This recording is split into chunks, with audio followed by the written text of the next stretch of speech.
Part 1. The first hour. It's 11:47 p.m. You check the numbers once, then again, then a third time, out loud, like saying them will change them. They don't change. Your heart is doing something illegal in your chest. And here is where your first decision arrives, quieter than you expected. What do you do in the next 60 seconds? Here's what you don't do. You don't call anyone. Not your best friend. Not your brother. Not your mom. Okay, maybe you'll want to call your mom, but hold that thought. Because the single most protective thing you can do in the first hour of being rich is to stay invisible.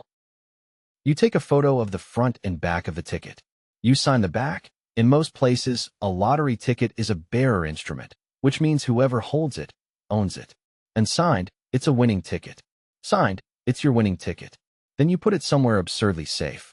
Not your sock drawer. A safe deposit box, a home safe, somewhere fireproof and boring. And then you do the hardest thing you will ever do. Nothing. Part 2. The quiet weeks. Here's a number that should scare you more than debt ever did. A large share of big lottery winners burn through everything within a handful of years. Not because they're stupid, because they were sprinting through a marathon. So you're going to do what almost no winner does. You're going to wait. Most lotteries give you months, often 6 months to a year, to claim your prize. That window isn't a countdown. It's a gift. It's the time between who you were and who you're about to become, and what you build in that gap determines everything. During these weeks, your job is simple. Live your normal life. Go to work. Complain about Mondays. Pay your electric bill like it matters. Because the moment the world knows, your life splits into before and after, and you want to cross that line prepared, not celebrating. And listen, the urge to tell someone will feel physical. Like the secret is trying to climb out of your throat. If you absolutely must, tell one person. One, a spouse, a parent, someone whose life is already fused to yours. Every additional person you tell isn't sharing joy. It's adding a variable you can't control. Part 3. Build the wall. Before you claim a single dollar, you assemble what wealthy families have had for generations. A wall of professionals who stand between you and the world. First, an attorney, specifically one with experience in trusts and estates, ideally one who has handled sudden wealth before. In some states, you can claim through a trust or an LLC and keep your name out of the headlines.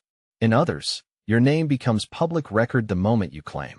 Your attorney will know which world you live in, and if anonymity is possible, you take it. Anonymity isn't paranoia. It's the single most valuable thing you can buy, and it's nearly free. Second, a CPA, a tax professional. Because here's what nobody tells you at the gas station. The advertised jackpot is not your number. Take the lump sum, and the total shrinks dramatically before taxes even enter the room. Then taxes enter the room. Your real number might be less than half the number on the billboard. You need to know your actual number before you make a single promise to anyone, including yourself. Third, a financial advisor, and this word matters, a fiduciary. A fiduciary is legally obligated to act in your best interest. A regular advisor, at some firms, is legally allowed to act in their firm's best interest while smiling at you. Ask one question. Are you a fiduciary at all times in writing? If they hesitate, if they say, well, technically, you're already walking out the door. And a warning, because this channel is honest with you. Some of the most dangerous people you will ever meet wear excellent suits and have wonderful firm handshakes. The wall exists to protect you from wolves, but never forget that a wolf can be hired to build a wall. Bet the builder's hardest of all. Part 4. The claim. Claim day. If your state allows it, there is no giant cardboard check. No press conference. No photo. Your trust claims the prize. A lawyer you pay speaks the only public words. You are, officially, nobody, and being nobody is the luxury. Lump sum or annuity. Here's the honest version. The lump sum gives you control and flexibility, and hands you 100% of the responsibility on day one. The annuity pays you over decades, and functions like a guardrail against your own worst impulses, though it comes with its own trade-offs. There's no universal right answer. It depends on your discipline, your age, your tax situation, and your team's guidance. What I'll tell you is this. The annuity has quietly saved people from themselves, and almost nobody who chose it went broke by Tuesday. Whatever you choose, Choose it in a quiet room with your fiduciary, not in your imagination at the gas station. The money lands. And now the most counterintuitive rule of all. You do not spend it. Not yet. You park it somewhere boring and safe, and you give yourself a waiting period, 6 months, even a year, before any major purchase. No houses, no cars, no investments from your cousin. The money sits still so that you can learn to sit still with it. Part 5, the human part. Eventually, people find out. They always find out. And your phone becomes a slot machine that everyone else is pulling. So before that day, you build 2 more things. 1, a script.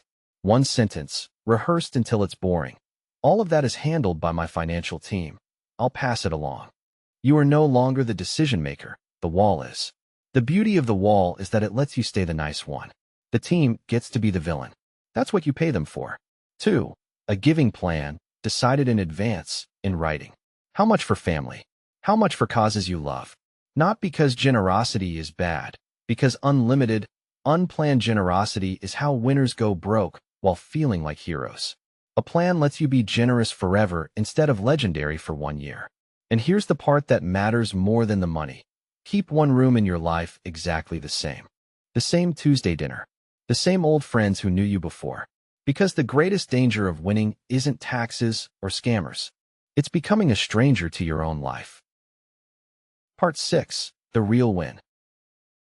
A year from now, if you do this right, your life looks almost boring from the outside. The money is invested. The team is in place. The wall is standing. Your name never trended.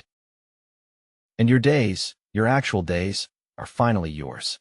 That's the thing the billboard never advertised. Not the yacht. The Tuesday. The unhurried, unowned, fully yours Tuesday. You pass the framed ticket in the hallway sometimes and barely notice it anymore. It changed everything. And somehow, because you did this right, it changed nothing. You're still you. Just finally free to be that, full time. You sip your coffee. The morning is quiet. The story ends the way the best ones do. Nothing happens. Beautifully. That's the story. Now back to tonight. The real one. There's no winning ticket on your table. Not yet, anyway. Just you, and everything you felt during the last 14 minutes. But here's the thing you can take out of the story with you. Somewhere in the middle of it, you answered a question without noticing. What would the money be for? The life it would buy? The thing you'd finally do. So write those answers down, tonight, before any numbers are drawn. Because once they're on paper, you may notice something surprising. Some of it doesn't need a jackpot at all. The project you'd fund. The work you'd finally start. The person you'd become. You can take the first step toward it this week, at your current balance. And who knows? Nurture that thing long enough, and it might just become your lottery win.